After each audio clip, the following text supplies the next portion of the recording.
Hi, Russell here. Today we're going to be talking about how the framework or revised rhetoric of translation created by Gonzales can be used with translanguaging to help educators cultivate the linguistic richness of their students better. First, what are we talking about? In Gonzales' Cites of Translation, she describes an analytical lens from which to view translation through, called a revised rhetoric of translation. A revised rhetoric of translation is a framework from which to recognize the ways in which translation work is always situated within a specific cultural rhetorical situation. For a little bit of background, Cites of Translation is a book that attempts to show what happens when you're trying to communicate your ideas in a language that is other than your own. How do you convey yourself? Do you have specific words based on previous cultural or lived experiences that you would use over others? On the other hand, I mentioned a word before, translanguaging. What is that? In Kate Seltzer's article, Reconceptualizing Home and School Language, taking a critical translingual approach in the English classroom, she describes translanguaging as the deployment of a speaker's full linguistic repertoire without regard for watchful adherence to the socially and politically defined boundaries of named languages. Now, what does that really mean?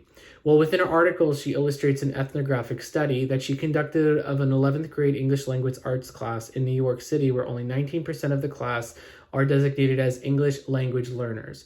Within her research, she's drawn the difference between the idea of a home language and the idea of a school language, and how that affects the students' prospects for college, a future, and also how separating them with labels creates a barrier between them.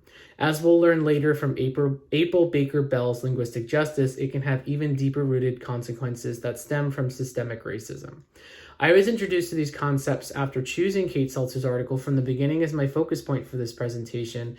I chose her article after seeing the consequences that not speaking white mainstream English has, as Baker Bell calls it, on a culture that sees it as not reflective of their own linguistic backgrounds. Gonzales reminds us that the model she created helps us understand language transformation rhetorically, speaking against traditionally held norms of translation as a static, mechanical activity that is disassociated from cultural and historical motivations. What does this tell us about translation and language? One, it's culturally and historically motivated, which means that there's history behind it that transcends words. Two, that it's not static. Language is fluid activity that is forever changing and ongoing. This actually leads us to Gonzales' three pillars of a revised rhetoric of translation. Pillar one is that translation is a culturally situated process. Pillar two is that translation is a cyclical process. So like we said, it's ever changing and fluid. And pillar three is that it's a creative act. So we also said that it's full of culture and history. By being aware of these aspects of languaging, we can always be conscious of this with students who don't speak mainstream English. Now back to my original question, which is how can translanguaging help educators cultivate the linguistic richness of their students using a revised rhetoric of translation? If we look at the students in Kate Seltzer's article, they all speak a home language and a school language. They see this home language as one that would hold them back from prospective careers or growth.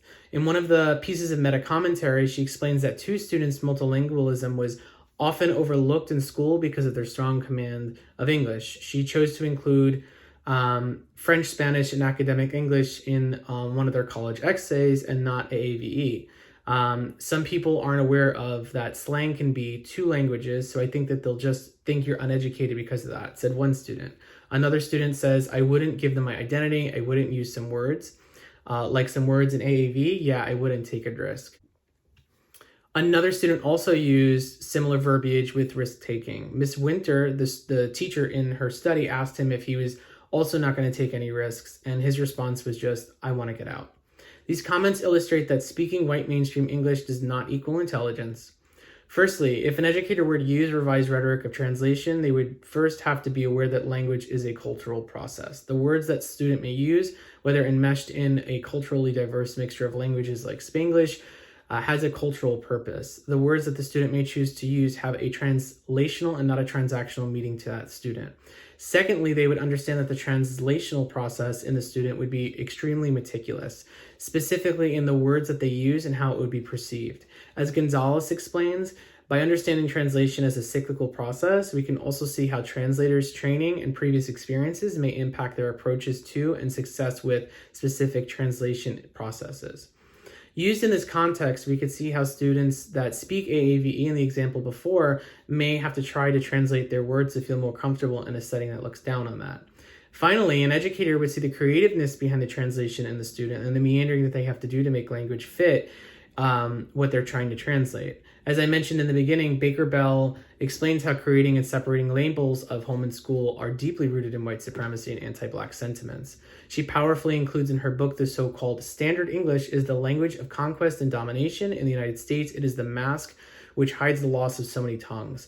All those sounds diverse Native communities we will never hear. She later says that if we ignore the relationship between how race and language connect, then we are contributing to how communities of color experience linguistic discrimination. I wholeheartedly agree with her sentiment, and I believe that the deep-rooted systemic problem of racism and non-whiteness is why immigrants and people of color have to work with different languages for different aspects of their lives. How does Baker Bell resolve this? Well, she suggests her framework, linguistic justice, which is very similar to a revised rhetoric of translation. She suggests placing Black language at the center of Black student language education and experiences. She says linguistic justice does not see white mainstream English as the be-all and end-all for Black speakers. And I have to agree with her. Just like how everyone learns differently, this is no different. A minoritized speaker should not be cast as a basic writer or speaker of English or suffer a deficit of knowledge.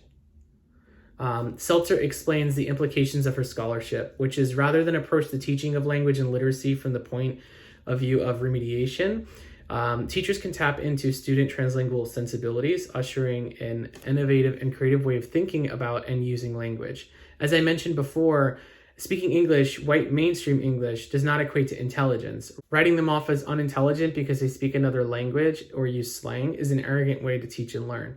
If more students were given the chance to embrace their home language, they may be able to feel less insecure about finding a way out or feeling like they're unread.